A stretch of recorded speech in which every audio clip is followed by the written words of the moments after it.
Do you know what your next incident action plan is going to look like? Before you look at your next tactical simulation, I want to give you in the next 20 minutes an outline for managing your incident. Ask any good author, books do not write themselves. Having an outline and then fleshing it out allows the authors to produce a coherent piece of work and not just a lot of sentences going nowhere. Knowing the process, the big picture, before you learn the details will ensure you do not get bogged down or swamped by all the information you receive as you arrive on scene. Contrary to popular thought, looking at tactical simulations over and over again will not make you any better at creating an incident action plan. Knowing the structure of incident action plans and applying incident action plans to any incident simulation will improve both your recognition of problems and critical factors and your ability to have a standard action plan based on your initial deployment. Now let's go look at the bones of an incident action plan. How many incident action plans have you made in your career? You're probably not giving yourself enough credit. As a firefighter or driver, you've rehearsed countless times in your head the actions necessary on aid calls, auto accidents, and fire calls while responding. Your informal planning and action sequences for incidents are your very own individual action plans. Whether your department follows the latest trends in incident management or has an old school get it done kind of approach, you will find having a plan in your head will allow you to communicate better, evaluate actions for effectiveness, and manage your incidents safely. So let's look at the overview. The creation, implementation, evaluation, and demobilization of an incident action plan involves several steps. Performing such steps in an orderly, effective manner will determine how successful you will be running your incident. Imagine you have a clock in your head. The first step is doing your officer size-up. What type of incident? Fire, EMS, MVA, Special Ops, high-rise, wildland.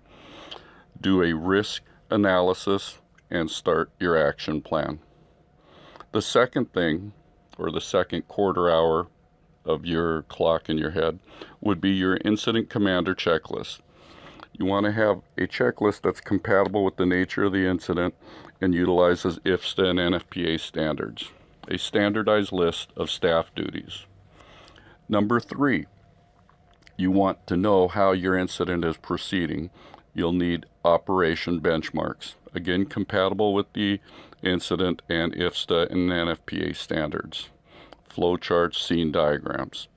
The last thing you want to do is be able to do a transfer of command, whether that's to the incoming battalion chief, the fire investigator, or the property manager is determined by the nature of the incident. So let's go on to size up. This is the first of the 4 main parts of your action plan. And you have to ask yourself the following 3 questions. What do you got? What are you doing? What do you need? After going into the size up, we'll follow up with the other 3 components. Step 1 in developing an action plan involves knowing what you are dealing with. There are 2 parts to this. What are your problems and what are your resources? Plans may change over time due to additional resources and/or problems. A good plan will forecast for both. Size up is the process of gathering information that will assist firefighters and officers in making efficient, effective, safe decisions on the fire ground. It does not begin when you arrive on scene. It involves pre-incident plans if available, initial dispatch, and updates while en route. Then, finally, you get to the actual on-scene evaluation. What are the critical factors or problems you may find on an incident? Go ahead, ask yourself that question. List them out. The first thing I like to list as a critical factor or problem is communication. Being able to describe the critical factors and problems in a short, concise manner requires having a standard format that everyone can understand. Initial radio reports are a critical factor in how an incident progresses. So what are you going to report? Size matters. Small, medium, large, what do they mean to you and your organization?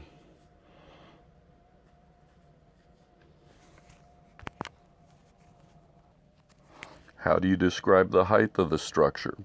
The occupancy, is it a multifamily or an apartment? Is it a single family or a house? These are all things that are determined by your local jurisdiction. What sort of problems do you have? What is the survivability profile? Communicating based on a template allows you to analyze what you see in the same format you are going to describe it. Your size-up should include the items on this initial radio report based on what you see as you pull up. You make an initial assessment and an initial deployment based on what you see, realizing you have to see all sides of the incidents to ensure the safety of responders. So next, you need to perform a 360 to ensure you see all three dimensions and not like you do on a computer screen. When performing a 360, you are looking for safety concerns and any items which would change what you already reported. Once satisfied with your information, you either change your initial deployment or leave them the same. Big problem here. To avoid confusion on the fire ground, you must choose a command option to fit your action plan. If you're an offensive rescue or offensive awaiting standby team, signify the next in officer will be taking command. If defensive, establish, name, and locate your command post. This is a huge concern, given most firefighter fatalities happen in the first 15 minutes of a fire. Everyone needs to know who the incident commander is. Doing your initial radio report and your 360 follow-up completes the actions involved in size-up. That internal clock in your head is now saying you're in the second quarter of an hour of your incident. This is where you must have your incident organized. This involves making sure your people are safe and accounted for, geographical facilities as dictated by the incident are established, and the rest of your response area is also able to respond to additional calls for service. Halfway through your action plan, it's beginning to take shape. So how do you organize the incident? There are 6 components to organizing your incident. Your actual scene organization, your resource utilization, your communications and medical plan, your non-fire resources, your non-scene resources, and your safety concerns. So first, scene organization. Do you have a command post set up? Do you have staging and base set up? Do you have rehab set up? Do you have scene control set up? And do you have a rapid intervention crew? The second part, resources. Do you have enough resources? Have you called for a working incident? Have you notified chief officers, the police department, utilities, fire investigators, medics? Do you have a rehab or chaplain coming? Do you need additional alarms, a second or third alarm, a strike team, special resources? The third thing is communications and medical. In addition to your operations channel, are you monitoring a separate operations channel in case there's radio problems? Do you have an emergency frequency for firefighter notification of a firefighter down? Are you monitoring that as well? And for medical, do you have a medical safety officer or a medic standing by for use for firefighters, not for civilians, but for firefighters for their safety?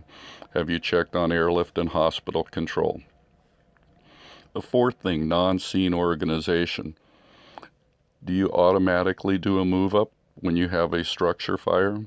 Do you have zone move-ups within your region that are dispatch-oriented? Do you have recall? Is it automated or do you have to call for it? Fifth thing, non-fire resources. Police. Do you have police for traffic control? Do you have public agencies like utilities, public works, medical examiner? If it's a traffic-related, Department of Transportation. What about private agencies? Metro, Salvation, Red Cross. All of these things need to be considered. Again, wouldn't it be nice to have a template to follow in case you don't have all of these actions memorized? That would conclude setting up the organization of your incident. The third part of the 4 parts of your action plan is, how are you doing? So how are you doing with this video? If I got you swamped, or am I starting to give you a little bit of an organizational structure on how to manage your next incident? Operational benchmarks. What do you got? What are you doing? What do you need? And how do you communicate or acknowledge when tasks and objectives have been accomplished? That's basically what benchmarking is. How do you communicate these things? Once you've been assigned a task, location, objective, how do you measure the progress? Frequently, incidents that are set up very well devolve due to a lack of communication on how each individual crew is doing. The incident commanders responsible for the safe, efficient, effective actions of the crews under him. Knowing what benchmarks you want to have accomplished would seem like common sense, but all too often they're not. Asking for a situational update allows the IC to determine the effectiveness of company operations. So do you know what the benchmarks are for a fire incident? There are 6 common benchmarks that are in use. They've been in use for over 40 years. The acronym RECIO-VS, established by Lehman, is what is still currently utilized. So how do you benchmark when rescue is complete? There are 2 steps, the primary and the secondary. Primary complete, secondary all clear. What about exposures?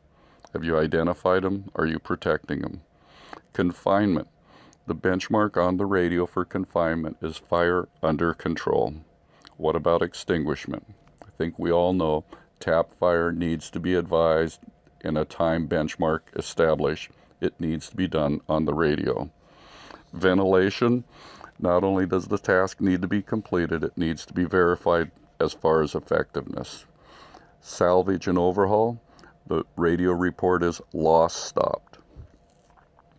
In addition to these common benchmarks, we also need to make sure that the rapid intervention crew has done recon, secondary access, and has the equipment necessary to effect rescue. Safety officers need to have a hot, warm, cold, and exclusion zone set up as necessary by the nature of the incident. Do you have accountability? Do you have a PIO? Have you rotated crews? Have you done rehab? Have you done accountability? Are you ready to return crews to the incident to in service? Again, practicing with the template allows you to verify all benchmarks have been addressed. One of the most neglected parts of an action plan, especially during tactical simulations, is the termination of the incident. Having these operational benchmarks clearly in front of you allows you to make sure that they are completed in a timely fashion.